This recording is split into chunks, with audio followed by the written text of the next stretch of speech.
This week's Parsha podcast is a bit of a throwback episode. Of course, we are in year 8 of the Parsha podcast, and the theme has been, thus far, it's been Dad. Deep and deeper. To go behind the scenes, beneath the subtext of the Parsha, to see a bit deeper. But this week's Parsha podcast will be a throwback, a retro episode. It's going to be more in the style of previous years. We're going to take a theme, a motif that is strung throughout the Parsha, and build an idea, a concept, or really a framework for how to live our lives to the fullest. This presentation was prepared for a very special Torah study session that we did last year in loving memory of our dear friend David Gedalia Ben Ephraim, the unforgettable Dr. David Jenikov, a dear friend of us all and a beacon for the Jewish people. And we had this class, this special presentation, and it was never released on the podcast. And I thought it would be valuable and helpful and interesting for you to hear it on the podcast. And as such, I want to dedicate our studies today in loving memory and Lilu Nishmas, David Gedalia Ben Ephraim, our dear friend, such a kind person, so brilliant, so accomplished, so generous, someone who leaves and we still feel it, the huge void that he left behind. And he himself dedicated a tremendous amount of time and focus and energy to studying Torah. May our studies today be in his merit. Of course, our thoughts are still in Israel. As of today, it seems like there's a deal, a hostage deal. And of course, that gets everyone very happy and excited that at least some of the hostages in Gaza will be returned to their families. Of course, it's going to result in a pause, and we hope that doesn't redound negatively towards the efforts. And Israel, of course, has to release way more prisoners than they get back.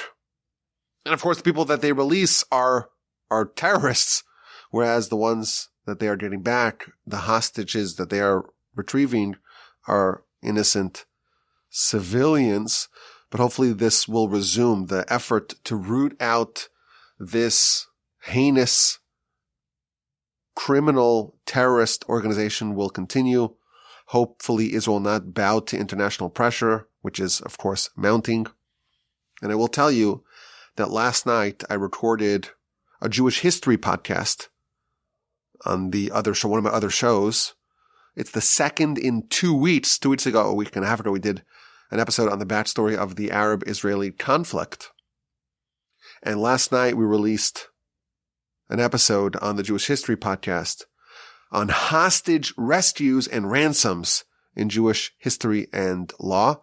So it might be a good time to check out, to revisit one of my other shows, the Jewish History podcast, which was in a bit of a hibernation past couple of months, really years, I'm embarrassed to say.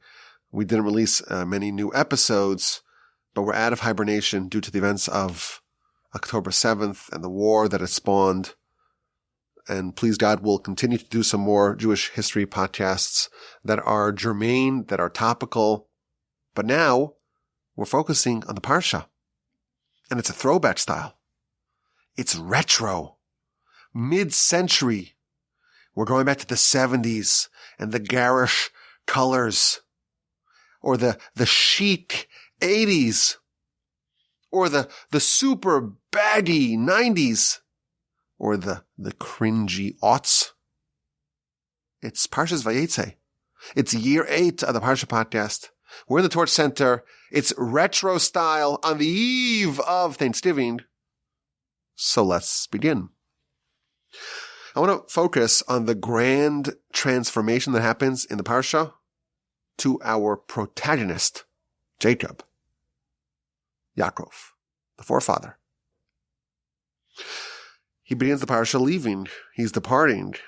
He is absconding. He's running away. Esau wants to kill him. He justly takes the blessings. Esau is out for blood, and Jacob flees. At the end of the Parsha, Jacob comes back. So our story is almost like a self-contained narrative of Jacob from when he left until he came back. And specifically, I want to focus on a motif that appears several times in our Parsha, and I want to use that to suggest a comprehensive game plan for how we, too, in our own self-contained worlds and universes, we, too, can achieve some level of transformation akin to that of Jacob, achieve a life of distinction like Jacob in our own way. So Jacob is fleeing from his brother Esau. Esau wants to kill him in retaliation for him usurping the blessings. And Isaac sends him to Haran, and Rebekah encourages him to go to Haran. And he's there for two reasons: to wait out his brother's wrath and to find a wife from Laban's daughters, which will turn out to be a bit trickier than expected. Along the way, he makes a memorable pit stop in Jerusalem on Temple Mount. That's where the binding of Isaac episode happened. That is, of course, a very special place. And Jacob stopped there to pray for success in his journey. And it's nightfall, and he goes to sleep after placing some stones around his head. And he has a very consequential dream. He sees the ladder rooted on the ground, but the top of the ladder, the head of the ladder, reaches to the heavens. And there are angels, some going up and some descending. And God appears and gives him an incredible blessing. I will give you and your descendants the land. Your descendants will be as numerous as the dust of the earth. You will proliferate in every direction. All the families of the earth will be blessed through you and your descendants. And God continues, I'll be with you. I'll guard you. I'll bring you back here. I will not abandon you. This is a wonderful series of blessings that Jacob receives. And he wakes up, and he is pleased to discover that those stones that he placed around his head have now fused into one stone. And he anoints it with oil, and he pledges himself to God, and he continues his journey. And he arrives in Haran, and he heads to the well, and the well is inoperable. There's a massive stone covering the well, and the shepherds are just idling about, and they're waiting for a sufficient amount of shepherds to come to roll off the stone from the well. And while Jacob is engaging with the idling shepherds, and he's asked them, why are you loafing around? Why aren't you doing your work? Rebekah comes. She's a shepherdess.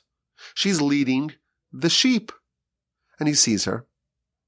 And he single-handedly rolls off the stone that's atop the well and gives water to the sheep.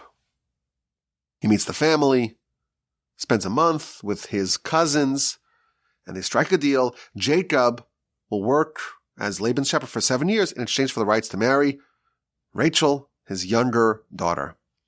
And Jacob performs his duties with splendid dedication, but after 7 years, Laban pulls a fast one, and he replaces Leah as the bride instead of Rachel. And Jacob agrees to work for an additional 7 years in exchange for the rights to marry Rachel, but this time without any chicanery. He's going to marry her right away.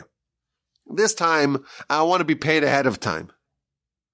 And the Parsha proceeds to detail the rapidly burgeoning family of Jacob. Ultimately, he marries, in addition to Rachel and to Leah, Bilhah and Zilpah, the handmaidens of Rachel and Leah, and he bears 12 children with his 4 wives, 11 sons, and a daughter, Dinah. After 14 years of working for Laban's daughters, he stays for an additional 6 years, this time working for pay, and things work out well for Jacob. He amasses a great fortune, much to the ire and consternation of his father-in-law Laban, and Jacob again decides to flee with his family, with his possessions. He flees, Laban pursues, they have a final standoff, and ultimately amicably go their separate ways. not until they erect a stone monument demarcating the boundaries between Jacob and Laban. I won't cross from this side. You won't cross from the other side. This is our DMZ. Jacob continues along his way, and he heads back southwest to Israel, to Canaan, to square off against his brother, who still, after 34 years, is still fuming, still out for blood about the usurpation of the blessings many decades prior. That is the Parsha in a nutshell. It orients around Jacob. He's away from his home, and it chronicles his magnificent transformation. When the Parsha starts off, he is unmarried. He is penniless, we learn. He's 77 years old, Rashi calculates. And he's a fleeing refugee escaping from the wrath of Esau. That's how the Parsha begins. At the Parsha's conclusion, Jacob is at the head of an empire. 12 children, 4 wives. He is inordinately wealthy, and he's heading back. How did this happen?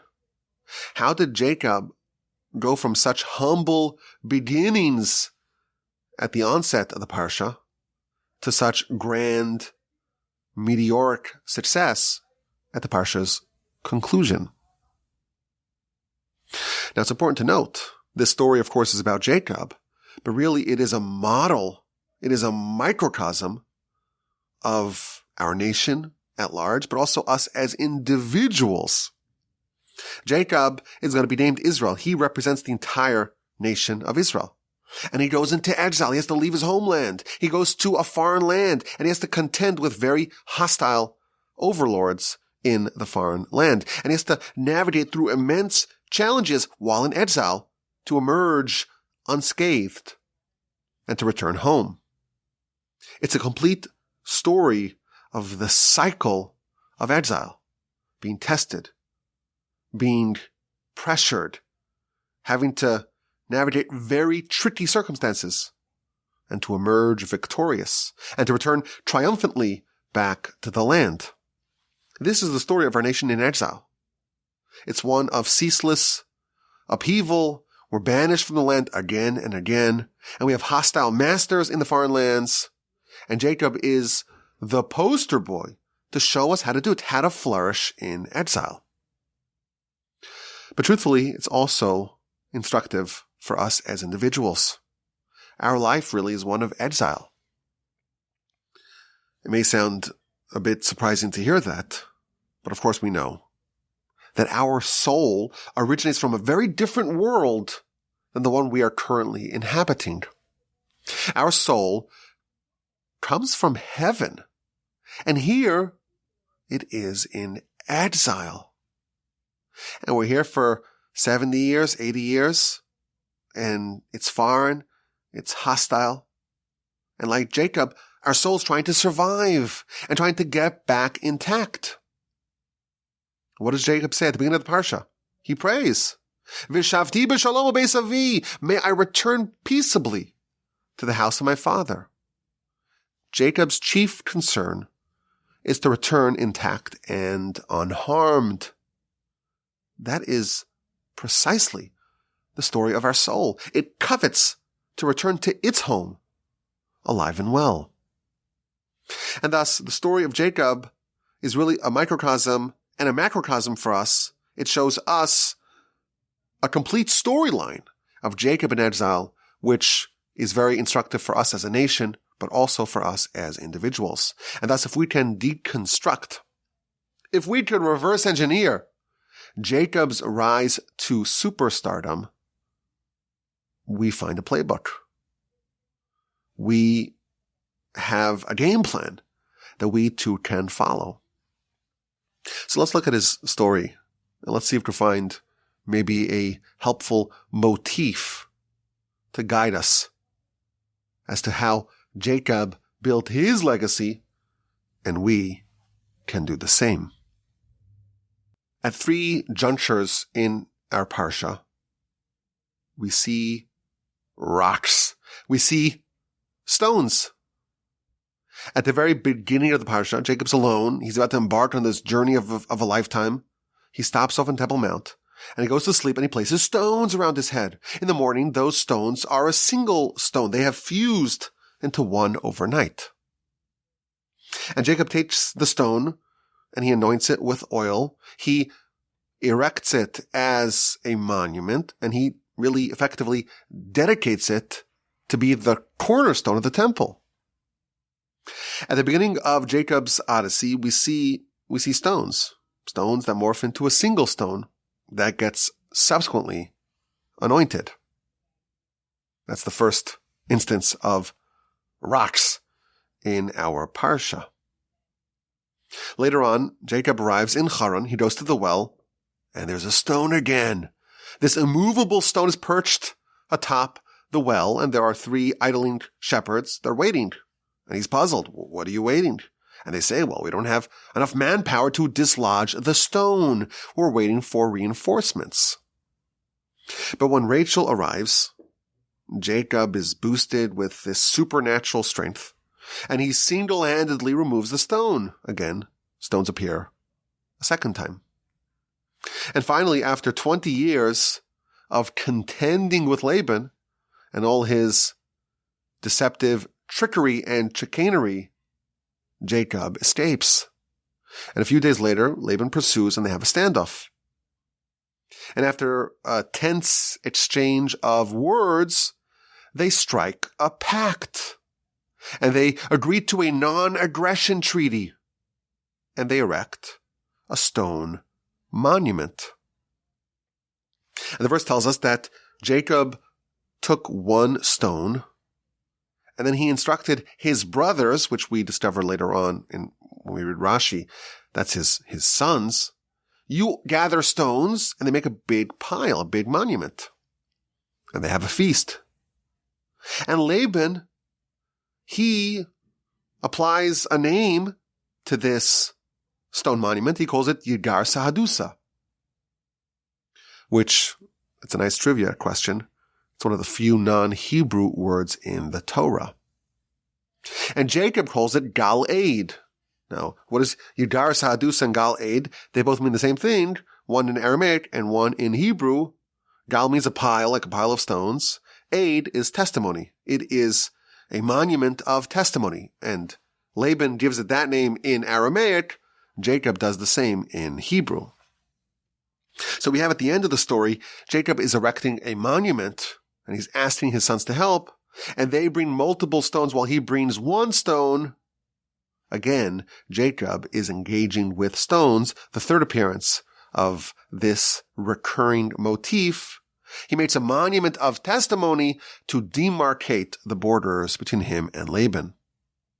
So what do we make of this motif?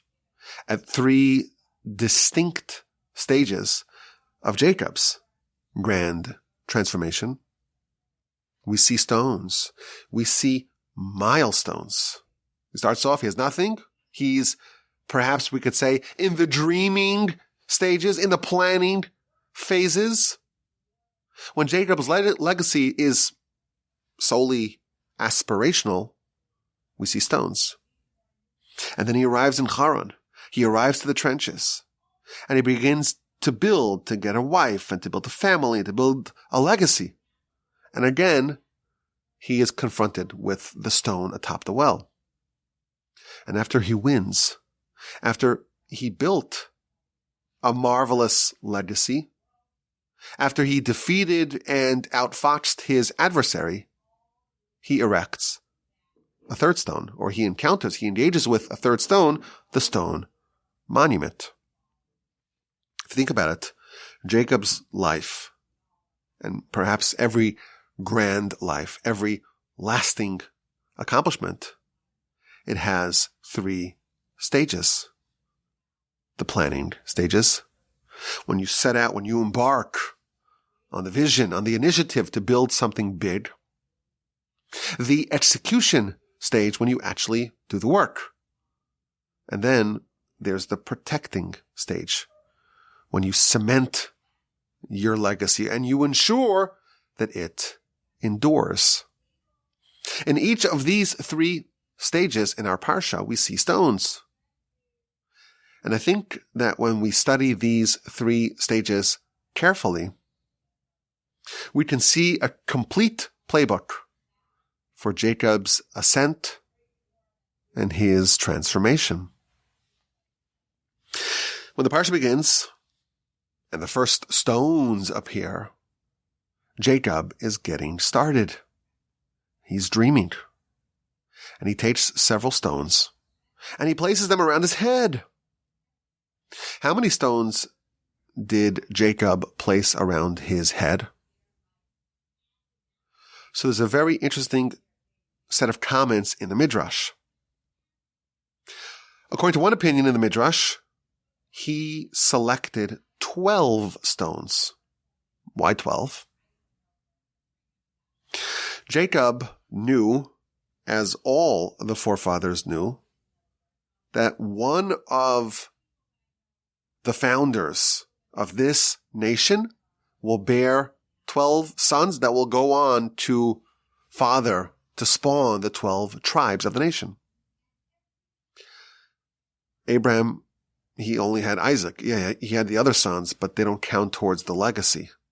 Isaac had only Jacob. Esau, he plays for a different team. Jacob wasn't sure if he's going to follow that pattern or he will have the 12 sons from him.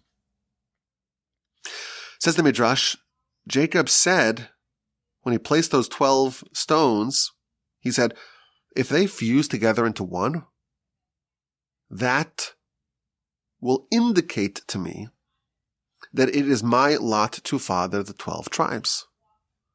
That's one opinion. The second opinion is that he took 3 stones. And that would symbolize Jacob's role as a patriarch on the same pantheon as Abraham and Isaac. Are there 2 founding fathers or are there 3? Jacob says, I'm going to take out 3 to see if, in fact, I am on the same level as Abraham and Isaac. The third opinion says that, Jacob took 2 stones. And that was to symbolize his primacy over Abraham and Isaac. Unlike Abraham and Isaac, they each had a son that went awry. Jacob was determining with these stones that he'll have the perfection. There won't be the 2 directions. Those 2 stones will merge together. His children will all be on the same page. Now, without getting into the details of this midrash, what we see absolutely clearly is that at the onset of Jacob's journey, the first interaction with stones, whether it's 12 or 3 or 2, Jacob is aiming for the stars. He is not settling for any mediocrity. Either the 12 tribes, so he places 12 stones, or to be one of the patriarchs, he places 3 stones, or to be the only patriarch who doesn't have a son that goes awry, 2 stones that merge into 1. The first thing we learn from Jacob's storyline is that in the planning phase, in the dreaming phase, you don't dream for small things. Dream big, very, very, very big. He wakes up in the morning and he finds that the stones, whether it was 12 or 3 or 2, they fused into a single stone. And Jacob does something interesting with that stone. He anoints it with oil. That's the process of consecration. And he lays it as a foundation stone for the temple that will be built on this site. Now again, at this juncture, Jacob is a bachelor. And he's a 77-year-old bachelor. And in his planning stages, he is already thinking about a temple built on this site by the descendants of the great nation that he will spawn. At the very beginning of Jacob's journey, he's already thinking about the absolute, ultimate end, really, and climax of Jacob's legacy. If you do the math, we know that sometime later, Solomon, in fact, did build a temple on the very same location where Jacob had his nocturnal prophecy. How long later was that? By my math, it's 743 years from this moment until Solomon actually builds the temple on this spot. Again, Jacob is single, he's penniless, and he's 77 years old. Yet he's praying, and he's installing the foundation stone upon which the temple, really the second temple as well, and even the third temple, will be built. So when he's in the dreaming stage, he's dreaming both very big and very long term. And finally, he dreams with conviction when he wakes up. He has such a feeling of a surety in the success of his mission. He's already anointing the stone. He's already erecting a monument at the very onset of his odyssey. It seems like Jacob has big plans, very ambitious plans, and he's very confident. In the dreaming stage, Jacob dreamt big, dreamt long-term, and had a degree of unflinching conviction. Another point. Where did these stones come from? So the commentaries, listen to this. The commentaries say something astonishing. There was a previous stone monument on this site. This is the same site where Abraham offered Isaac as a sacrifice in the binding of Isaac episode. Abraham built an altar. Abraham assembled stones upon which he placed the wood and eventually Isaac. Those same stones are part of Jacob's storyline here. He takes those same stones, the commentaries tell us, and upon that, he dedicates his future plan. Jacob doesn't arrive and exist in a vacuum. His edifice is going to be built upon the sacrifices and the great achievements of his antecedents.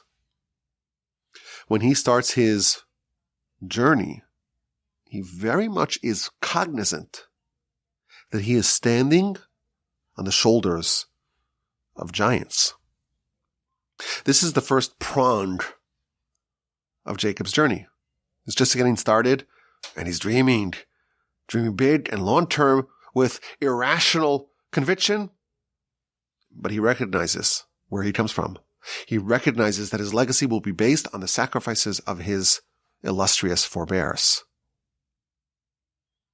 This is the planning stage.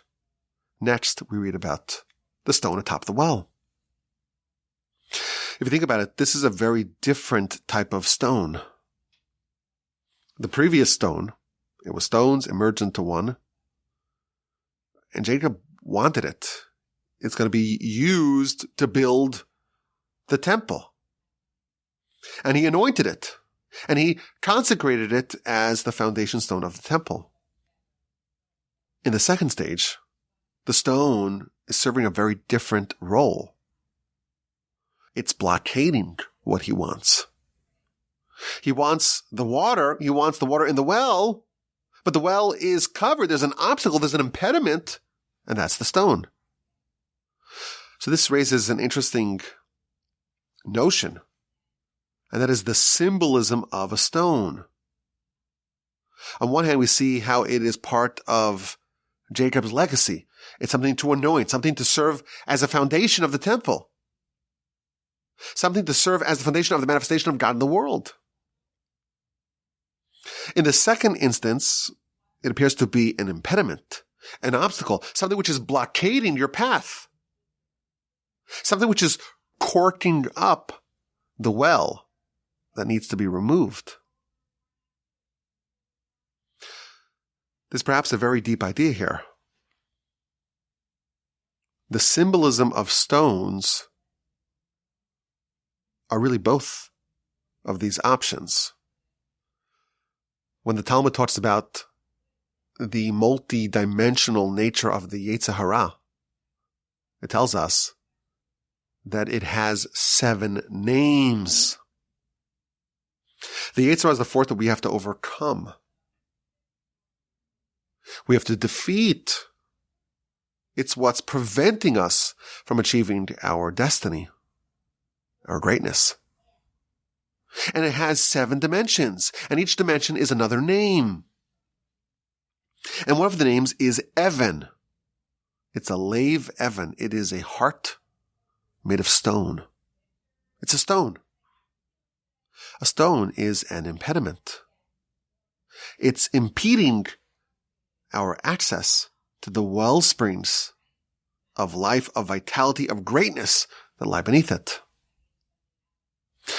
But what happens when someone overcomes the Yetzer Hara, overcomes the stone, removes the stone, shatters the stone, rolls it off the well springs?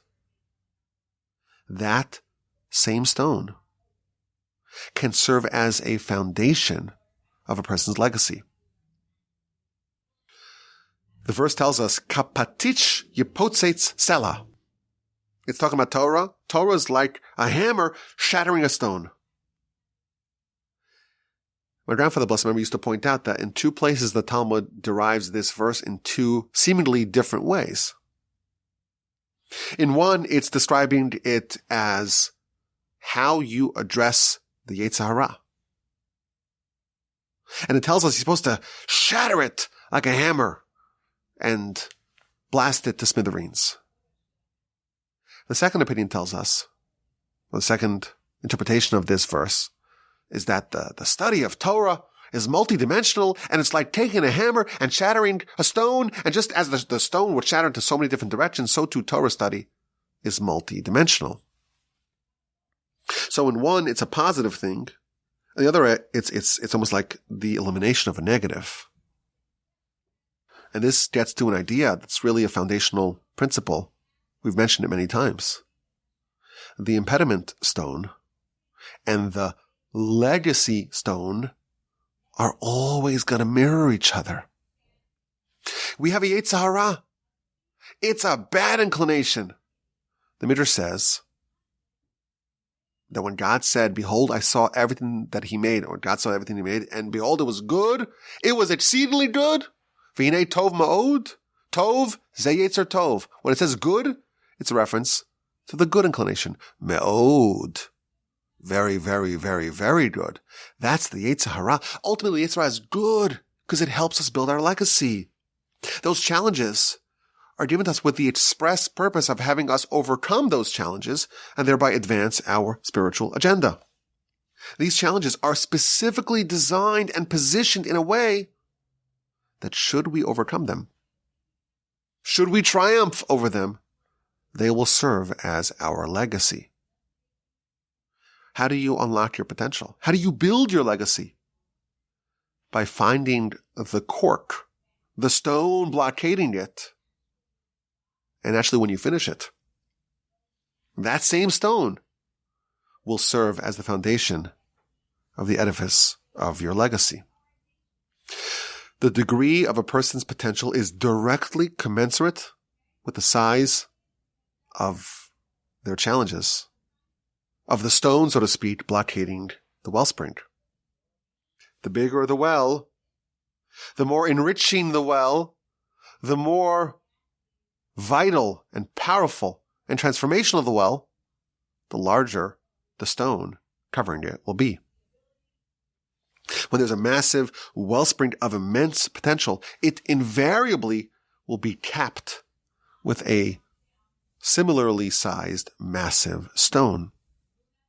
The greater a person is, the Talmud tells us, the more potential they have, the greater the Yetzer Hara. Our greatest mitzvah,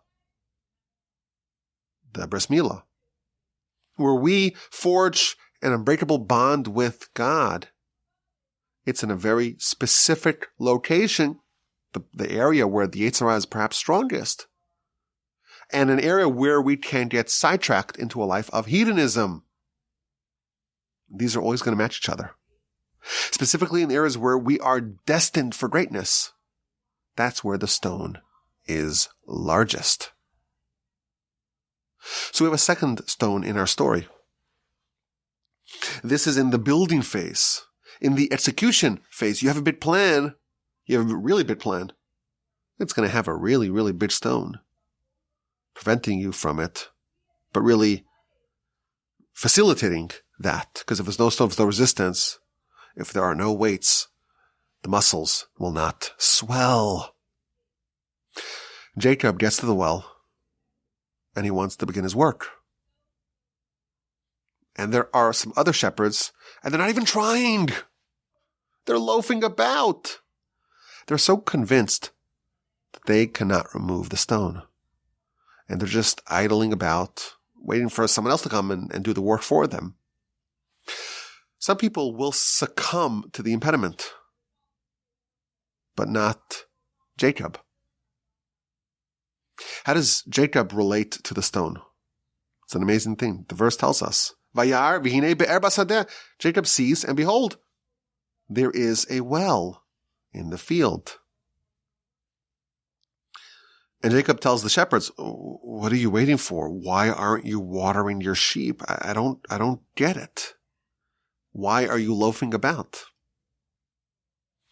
Now, Jacob's incredulity doesn't really make any sense.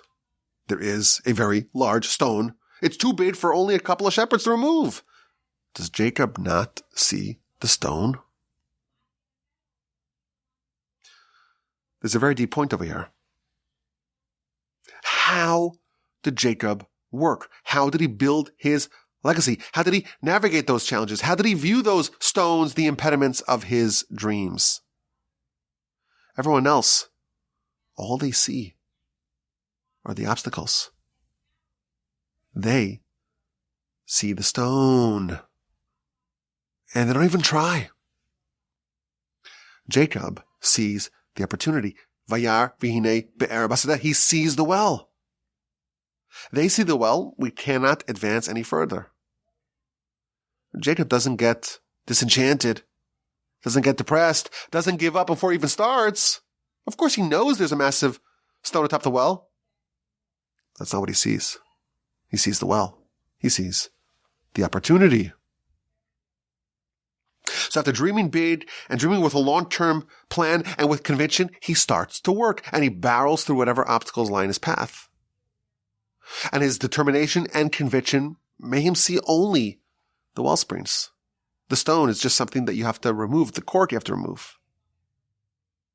Jacob, of course, he did see the stone, but he understood that every well is covered by a stone. All beginnings are going to be difficult. And that's the critical difference between Jacob and the shepherds. He understood that if you take responsibility, if you take on a very large responsibility, if you bite off a lot, that will necessarily result in God giving you more capacity to do it. And they thought they were incapable of it, and by golly, they were right. They were stymied by the stone. Jacob says, no, there's a big stone. Okay, it must be that we have the capacity to achieve it.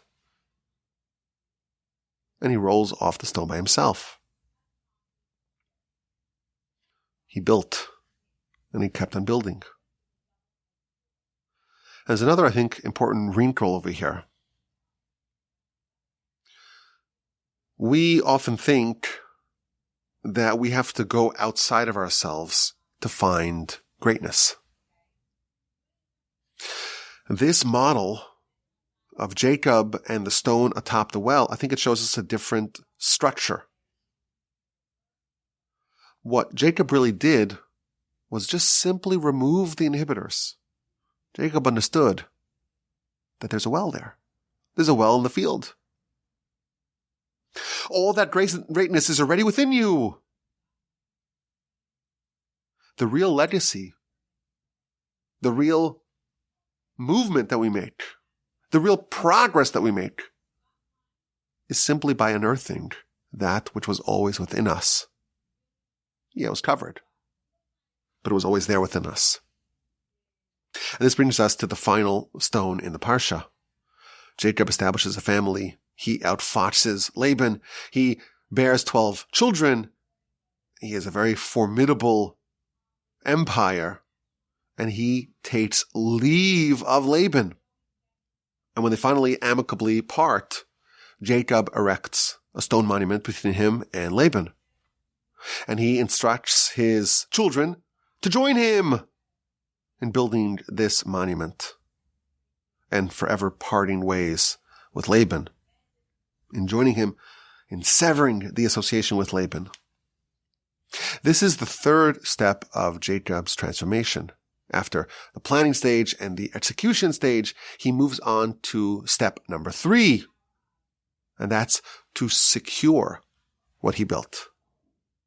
After Jacob built his legacy, it's important to not forget about building a protective moat to ensure that what you built will in fact last. The Torah, maybe it's not so important, right? You may ask the question, why is it important to tell us that? Well, Jacob gave it one name. He called it Gal-Aid. And Laban, well, he assigned a different name. Why is that matter important? Why is that factoid necessary? And the commentaries tell us that this shows us that Jacob did not alter his language. He was away from his home for more than 20 years. And you would imagine that he would adapt, he would assimilate, he would acculturate to the ways of Laban, to the language, to the culture. Jacob never forgot where he came from. He never forgot his roots. He never forgot what he was there to do. This is a critical part of Jacob's transformation. He maintained his presence of mind to stick to the task, to realize that I'm here, it's exile, I'm trying to get back, and to focus on that, and not to get too caught up in his temporary home. Don't get too distracted in the job to not forget the objective. The commentaries point out a very unusual curiosity in the Parsha. In the entire Parsha's Vayeitzei, 148 verses, there is not a single paragraph break. It's one of the longest Parshas in the Torah, and there are no paragraph breaks in the Torah scroll. Now, just to get a sense of how unusual that is, the entire Torah is 5,845 verses, and there are 669 paragraph breaks. So if you do the math, there's an average of a paragraph break every 8.73 verses. And thus, if Parsha's Vayeitzei had just been average, you would expect it to have 17 paragraph breaks, and it has exactly 0. I think this is part of the lesson. Jacob is still speaking Hebrew. He's still in the mindset. He's still in the outlook of where he was when he left. He didn't settle down. He didn't get used to his new environment. There was no breaks. There was no loss in focus. It was a mission. And Jacob approached his mission with relentless, dogged, fanatic determination, never forgetting for a second where he came from and what he was here to do. And that's part of how Jacob was able to shepherd his mission from start to finish. And he made sure to get his children to participate.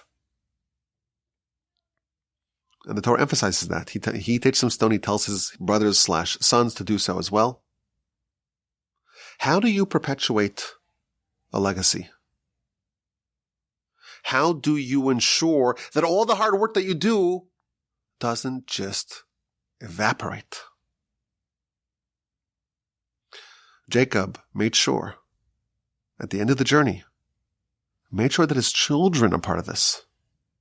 When he said goodbye to his long-term adversary Laban, part of this third stone process is to make sure that his children are on board.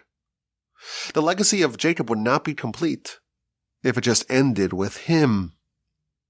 It's necessary to have it continue with his children. Only then does it have generational and eternal continuity. The Hebrew word for stone is even. Even is a blend of two other words. It's an amalgamation of Av and Ben, father, son. The third stone is Jacob's ultimate legacy.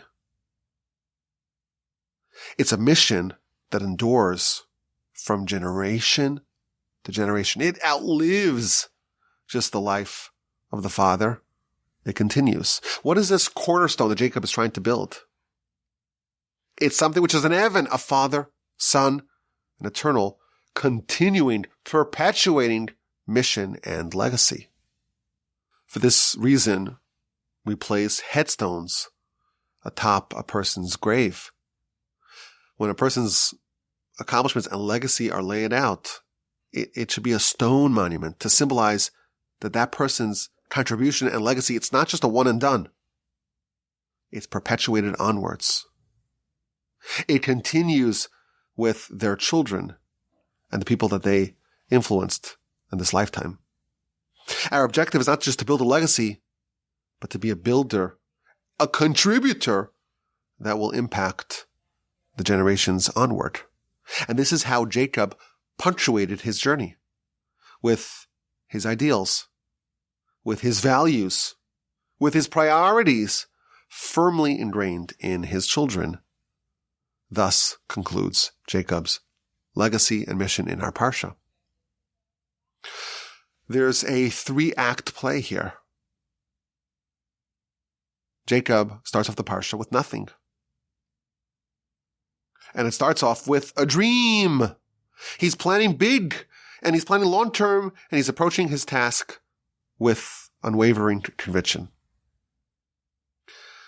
And then in the middle stage, everyone else sees obstacles and blockades. He sees opportunity. He sees the well. And he proceeds to get to work. And over the course of the entire mission, he doesn't take a break. He doesn't stop for a breather. He maintains superlative focus. And when he wraps up, he made sure that what he built will endure to the next generation. And thus, Jacob is truly worthy of being a foundation stone in Evan. The Av-Ben connection will continue. Jacob's story is told in our Parsha, but this is not just the story of Jacob the individual. Everything that happens to our antecedents is supposed to be a guidebook for us, their children, collectively as a nation, but also for us as individuals. And again, like Jacob in our Parsha, we're far from home. We have a body and soul, and the soul is a stranger, is a foreigner. It comes from heaven on high. Our soul is hewn from beneath God's heavenly throne. What it is doing here is a mystery. What's someone like you doing in a place like this? That question could be asked of our soul. Our soul is in exile. It's in a very foreign and hostile environment. And it gets here and everyone's speaking Aramaic. Everyone's talking a different language than the language of the soul. The language of the body here is dominant. And Jacob pulled off what few people did, to always maintain that Hebrew, to always perpetuate the language of the soul, even in a very foreign and hostile environment. Like Jacob, we have a legacy to build. We're empty-handed. And we're expected to return in peace, with something to show for our time here. We have to build a legacy that will endure forever. Our soul is responsible to return to its source, laden with mitzvahs, with Torah, that will benefit it for eternity in the spiritual worlds. God sent us here to uncover those well springs of greatness that He implanted within us. And of course, there's a Yetzer Hara. And it's designed to make it difficult for us to accomplish that mission. There's a stone, so to speak, at the top of our wellspring, but actually it's for our betterment, because that stone determines the capacity that we have to accomplish in this world. And should we overcome it, that stone will serve as an indicator of our greatness. And how Jacob did it is how we must do it. We start and we plan big and we think long term and we move ahead with conviction.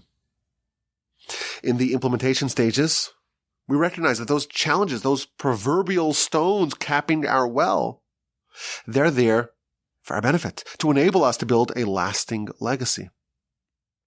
Like Jacob, we're told to look and see the well. Yes, there's a stone, but don't get overwhelmed by that stone inhibiting our progress. Focus on the mission. And don't get distracted. Don't take any unnecessary detours. And make sure that we cement our accomplishments by ensuring that it does not end with us. We perpetuate it onto our children. We perpetuate it onwards. It is permanent. Our Parsha begins with Jacob leaving his homeland. At the end, he has a veritable empire. When he returns home, he is at the helm of an enormous dynasty. What a legacy Jacob built in exile. Now we know how he did it. Now we know how we can do the same. This was a retro edition of the Parsha podcast. It was a delight. We saw a recurring theme in the Parsha, and that can serve as a structure that can be very helpful for us. Our Parsha is self-contained. It's a complete story from beginning to end. It's Jacob's odyssey in Haran. It starts off on the ground floor, and it goes all the way to the top of the marvelous edifice, the house that Jacob built. Along the way, we have the stones. These milestones that highlight the 3 steps of Jacob's transformation. May we all be so fortunate to do the same in our own lives. We now know what we need to do. Let's rock and roll. I thank you for your time. I hope you enjoyed this as much as I did. A retro edition of the Parsha podcast. Of course, my email address is rabbiwolbe@gmail.com. I'm sitting in the glorious Torch Center in Houston, Texas. We thank you all for your support of the great work of Torch. Listen to all the podcasts, including the new edition of the Jewish History podcast. Have an incredible day. A splendid rest of your week. An edifying and elevating and invigorating Shabbos upcoming. And please, with the help of the Almighty, we'll talk again in good health and in great spirits next week.